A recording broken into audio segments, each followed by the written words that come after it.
I want to look at Tesla stock right now because Charlie Gasparino is at the moment about to break some news, and I'm just looking. Yeah, Charlie, you've just made the wires, and we have Tesla jumping about 6%. By the way, nobody cleans up faster than me. I was in the gym and called to be on the show immediately to break this story, which is what I'm doing right now. Just but they can't smell you. I can't. Thank you for. He puts on the clothes. That's all very stop nice, it. I'm a clean. Right. I have clean sweat. Okay, go. Okay, just going to lay this out there. This is a hotly contested stock between bulls and bears. Just listen to what I'm saying. What sources are telling the Fox Business Network is that bankers are still approaching Tesla officials and board members with financing ideas as about $1 billion of debt comes due. And here's the interesting thing. At least as of now, Tesla officials are telling bankers that there's no near-term financing pressure, despite, as I said, $1 billion of bond payments that are going to come due over the next 6 to 8 months. Between now and March, over $1 billion of convertible debt will be due. If the stock doesn't hit a certain level, I believe it's 360 on Tesla, you owe that money in cash. And this is a company that has had some cash flow problems. Not there right now. It's $275.89. Yes, not quite there. But here's what's interesting. The bankers believe the company is being overly optimistic about their need for financing as these bond payments come due. Officials are telling bankers that the company is focusing on governance issues, such as picking a new chairman, independent directors, and it believes that they are telling bankers, this is what they're saying as of, I would say, the last 48, the last week or so. They are telling bankers that they believe that the overall business and cash flow is improving. They think they can get through this. At least that's what they're telling bankers, despite the fact that this is a company that's had some cash flow issues. It's been burning through a lot of cash to produce the Model 3. And a lot of people are worried that it's going to have enough cash, whether or not it's going to have enough cash to meet those payments. But we have a historic chart, since it went public, folks. I don't know if we can get that up, but I'm always interested to see and put things into perspective. But go ahead. Well, no, what I'm saying is there are two stories here. Well, there are three stories with Tesla.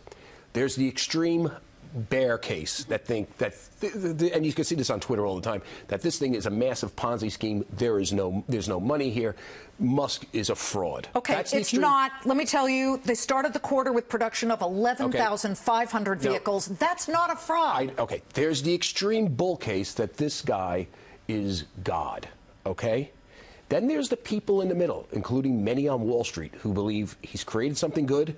He's intemperate. He's got some real emotional problems. He needs a lot of oversight. But he created tremendous value. And those are the people that are recommending to Tesla that you are basically underestimating that you need cash, at least in the near term, to get through this bump, because they're going to have a bump, right? They need $1 billion of cash over the next year, and they're just not selling enough cars, according to some people. Don't we all underestimate our need for cash? I mean, that landscaping deal. It's different when you're a lot more than I thought it would be. It's different when you're a public company. I'm just saying. True, and other people's money. And other people's money. So those are the two scenarios. I can just tell you what the bankers are telling him, which is, here are some ideas, and the ideas range from raising debt to stock, you name it. They're all over the place.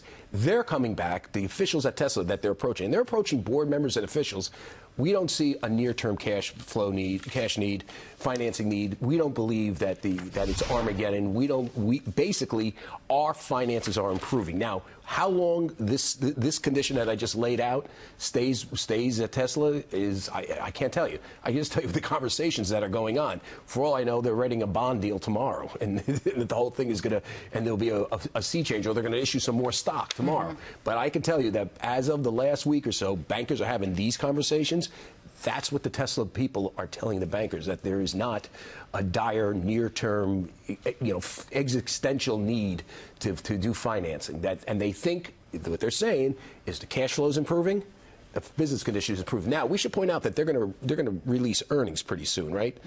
I would think, though, in the next week or so, we're going to get some indication whether they are meeting profitability targets. Make your bet. Will Elon do the call? Oh, absolutely. Don't you think? Yeah, I would think. He's not hiding. Who else? Obviously, can you name anybody else? The guy's not hiding. He's He's the one who knows the business intimately. He's a little gibatz, as my Italian grandmother would say. Is that Italian for Meshuggah? Yes, yes. That is Italian for Meshuggah. Yeah, he's crazy like a fox. Well, created an incredible company, he did, but car. he might be blowing it with some of these antics, and that's a debate that's going on behind the scenes right now.